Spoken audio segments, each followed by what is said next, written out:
Hello dear parents. जैसा कि आप सभी जानते हैं कि हमारे प्राइमरी विद्यालयों में बच्चों को विंटर वेकेशन का होमवर्क दिया गया है। तो ये होमवर्क आप किस तरीके से मिलकर बच्चों के साथ उन्हें करवा सकते हैं, आज इसी के बारे में ही हम बात करेंगे। तो सबसे पहले देख लेते हैं कुछ इम्पोर्टेंट बातें। सबसे पहले आप ध्यान दें कि पेरेंट्स या घर का कोई बड़ा बच्चों को ये काम जो है उनके साथ मिलकर करवाएंगे। और इसके साथ ही आप बच्चों के लिए एक अलग से नोटबुक लगा लें जिसके अंदर आप उन्हें ये विंटर वेकेशन का होमवर्क जो है करवाएंगे। और आप खुद ही यानी कि पेरेंट्स या जो बड़ा बच्चे को काम करवा रहा है वही इस काम का मूल्यांकन भी करेंगे। इसके साथ ही जब विंटर वेकेशन यानी कि सर्दियों की छुट्टियां खत्म हो जाएंगी तो जिस कॉपी के अंदर आपने बच्चे को काम करवाया था और उसका मूल्यांकन किया था वो कॉपी आप जो है अपने बच्चे के क्लास टीचर को यानी कि अध्यापक को जमा करवाएंगे। तो चलिए देख लेते हैं कक्षा 2 के लिए गणित के लिए आपको किस तरीके से बच्चे को होमवर्क करवाना है। तो सबसे पहली गतिविधि जो आपको करवानी है वो रहेगी कि बच्चे को आप अपनी कॉपी में 1 से 30 तक की संख्याओं को आरोही व अवरोही यानी कि सीधे और उल्टे क्रम में लिखने के लिए कहेंगे। और साथ ही बच्चे को वह संख्याएं बोलकर आपको बताने के लिए भी कहेंगे। यदि बच्चा सारी संख्याएं सही से बता देता है तो आप उस बच्चे को 10 नंबर देंगे। अगर बच्चा आरोही और अवरोही क्रम नहीं बता पाता तो आप उसे 0 नंबर देंगे। दूसरी गतिविधि में आपको क्या करवाना होगा, आप बच्चे को घर में रखी हुई वस्तुओं को गिनकर उनकी संख्या लिखने के लिए कहेंगे। तो जिसमें आप सबसे पहले बच्चे को कहेंगे कि वो परिवार में कुल कितने सदस्य हैं, उन्हें गिनकर उनकी संख्या अपनी कॉपी में लिखे। घर के अंदर कितने दरवाजे और खिड़कियां हैं, उन्हें गिनकर लिखिए। बच्चे के बैग के अंदर कितनी किताबें और कॉपियां हैं, उनकी संख्या लिखे। बच्चे के पास कितनी पेंसिलें हैं, उसकी संख्या लिखे। और इन सभी वस्तुओं को वह बच्चा आरोही व अवरोही क्रम में लगाए, यानी कि जो संख्याएं आपने बच्चे से लिखवाई हैं इन चीजों से संबंधित, उन संख्याओं को आप बच्चे को आरोही व अवरोही क्रम में लिखने के लिए कहेंगे। यदि बच्चा सभी संख्याओं को आरोही व अवरोही क्रम में लिख पाता है तो आप उसे चेक करके बच्चे को 10 नंबर देंगे। अगर बच्चा सही से नहीं लिख पाता तो आप उसे 0 नंबर देंगे। और अगर मान लीजिए बच्चा जो है कुछ संख्याएं सही लिखता है, जैसे कि एक दो चीजों के आरोही व अवरोही क्रम अगर सही बना देता है तो आप बच्चे को अपने अनुसार उसमें से 10 में से कुछ अंक दे सकते हैं। अगली गतिविधि जो हमारी है वो रहेगी, आप बच्चे को अपनी कॉपी के अंदर 30 से 60 तक की संख्याओं को आरोही व अवरोही क्रम में लिखने के लिए कहेंगे। और उन्हीं संख्याओं को बच्चा बोलकर भी आपको बताएगा। अगर बच्चा सही से लिख देता है और बता देता है तो आप उसे 10 अंक देंगे। चौथी गतिविधि जो आपकी गणित के लिए रहेगी कक्षा 2 के लिए, उसमें आपको बच्चे को त्रिआयामी वस्तुएं उनके बारे में बताना है जिनकी लंबाई चौड़ाई और ऊंचाई होती है। ठीक है, इसका मतलब है कि वो चीजें हर तरफ से सजीव दिखती है, यानी कि आप उन चीजों को फिजिकली देख सकते हैं और अपने हाथों से छू सकते हैं, जैसे कि गेंद, डिब्बा या कार। ठीक है, उसके बाद जब आप बच्चे को इन वस्तुओं के बारे में बता देंगे तो आप बच्चे को काम देंगे कि वह अपने आसपास देखे और ऐसी 10 त्रिआयामी वस्तुओं के नाम अपनी कॉपी में लिखे। अब आप उसे चेक करेंगे, अगर बच्चे ने सभी नाम सही लिखे होंगे तो आप उसे 5 अंक दे देंगे। उससे अगली गतिविधि में आप बच्चे को गोल वस्तुओं के बारे में उनसे बातचीत करेंगे और आप बच्चे को कहेंगे कि अगर गोल वस्तुओं को एक फिसलते हुए सरफेस स्तर पर छोड़ दिया जाए तो क्या होगा।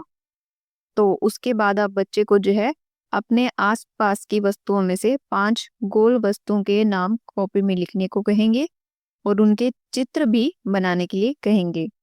इस दौरान आप बच्चे की एक छोटी सी वीडियो बनाकर व्हाट्सएप ग्रुप में साझा भी कर सकते हैं। और यदि बच्चा इन सभी गोल वस्तुओं के नाम सही से बता देता है और चित्र सही से बना देता है तो आप उसे 10 अंक देंगे। छठी गतिविधि में आप बच्चों को कहेंगे कि उन वस्तुओं को फिसलते हुए फिसल पट्टी यानी कि एक फिसलने वाले सतह पर अगर छोड़ दिया जाए तो उनकी सतह कैसी होगी। तो इसी के अनुसार आप बच्चे को अपने आसपास में से 5 वस्तुओं के नाम लिखने को कहेंगे और उनके चित्र बनाने को कहेंगे जिनकी सतह सपाट यानी कि सीधी हो। ठीक है, और इसी के साथ ही बच्चे की आप एक वीडियो भी बनाकर व्हाट्सएप ग्रुप में साझा कर सकते हैं। अगर बच्चा उन 5 वस्तुओं के सही से नाम बता सकता है जिनकी सतह जो है सपाट यानी कि सीधी हो, तो आप बच्चे को 5 अंक देंगे। अगर बच्चा उन वस्तुओं के नाम नहीं बता पाता तो आप उसे 0 अंक देंगे। इसके बाद आप बच्चे को अपनी कॉपी में 60 से 80 तक की संख्याओं को आरोही व अवरोही क्रम में लिखने के लिए कहेंगे और साथ ही उन संख्याओं को बोलकर बताने के लिए कहेंगे। अगर बच्चा सही से उन्हें आरोही व अवरोही क्रम में लिख पाता है और बता पाता है तो आप उस बच्चे को 10 अंक देंगे। इसके बाद आप बच्चे को 80 से 99 तक की संख्याओं को आरोही व अवरोही यानी कि सीधे और उल्टे क्रम में लिखने को कहेंगे और साथ ही बोलकर बताने के लिए कहेंगे। अगर बच्चा सही से 80 से 99 की संख्याओं को आरोही अवरोही में लिख पाता है, बोल पाता है, तो आप उसे 10 अंक देंगे। इसके बाद आप बच्चे को कहेंगे कि अगर आपके पास 44 मोती हैं तो 10-10 मोतियों की कितनी मालाएं बनेंगी और कितने मोती छूट जाएंगे। यहाँ आप मालाओं की जगह कुछ घर की चीजों का, घर की वस्तुओं का भी प्रयोग कर सकते हैं, जैसे कि चने के दाने हो गए, मटर के दाने हो गए, इस तरीके से, या जो है कंचे हो जाते हैं, ठीक है, या जो है पत्थर के छोटे छोटे पीसेस, टुकड़े जो हो जाते हैं, ठीक है, वो आप बच्चे को 44 गिन कर दे दें और उसे फिर कहें कि इनमें से आप 10-10 की ढेरियां बनाएं और उसके बाद बताएं कि 10-10 की कितनी ढेरियां बनेंगी इसमें से और कितने जो है खुले बच जाएंगे। अगर बच्चा ये सही से करके बता पाता है तो आप उसे 10 अंक देंगे। अगर बच्चा नहीं कर पाता तो आप उसे 0 अंक देंगे। इसके बाद जो नेक्स्ट गतिविधि है, इसमें आप बच्चे को जो है इस तरीके से संख्या देंगे, जैसे कि आपने उदाहरण के तौर पर 19 लिख दिया और फिर बच्चे को कहेंगे कि इसमें से वो इकाई का अंक बताए और दहाई बताए कि दहाई कितनी बनेगी और इकाई का अंक कौन सा है। तो ये जो सभी संख्याएं दी गई हैं, ये सभी संख्याएं आप बच्चे को कॉपी में लिख कर दें और उसे इनमें से इकाई और दहाई निकाल कर बताने के लिए कहें। अगर बच्चा सभी संख्याओं में इकाई और दहाई बता पाता है तो आप उसे 10 अंक देंगे। अगर बच्चे को इकाई दहाई की समझ नहीं है तो आप उसे 0 अंक देंगे। इसके बाद जो हमारी अगली गतिविधि रहेगी, उसके अंदर आप बच्चे को जो है इकाई और दहाई की जगह पर जो संख्या है वो बता देंगे और उसे एक पूरी संख्या बनाने के लिए कहेंगे। जैसे कि मान लीजिए आपने बोला कि 1 दहाई और 9 इकाई से कौन सी संख्या बनेगी, तो बच्चा बताएगा 19। तो इसी तरीके से आपको जो ये नीचे सभी संख्याएं दी गई हैं, आप बच्चे को ये बोलेंगे और इसके अकॉर्डिंग वो यहाँ पर संख्याएं बनाकर लिखेगा। अगर बच्चा सभी संख्याएं सही से लिख देता है तो आप उसे 10 अंक देंगे। अगर बच्चा मान लीजिए इनमें से 3 या 4 या 5 ऐसी कुछ संख्याएं लिख पाता है तो आप उसे 10 में से अपने अनुसार 5, 6 या 4 नंबर दे सकते हैं। ठीक है, तो ये था हमारा गणित का छुट्टियों का कार्य जो माता पिता को बच्चों को करवाना है। जब आप ये सारा काम करवा लेंगे तो आपको जो ये हर गतिविधि के आगे आपने 10 में से या 5 में से बच्चे को जितने नंबर दिए हैं उनका जोड़ करेंगे आप और बच्चे को जितने कुल नंबर प्राप्त हुए हैं वो नंबर आप यहाँ 100 में से उसे देंगे।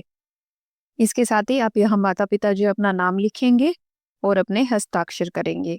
और ये जो नोटबुक जिसमें आपने बच्चों को विंटर वेकेशन का होमवर्क करवाया है, ये नोटबुक जो है आप उनके क्लास टीचर को सबमिट करेंगे।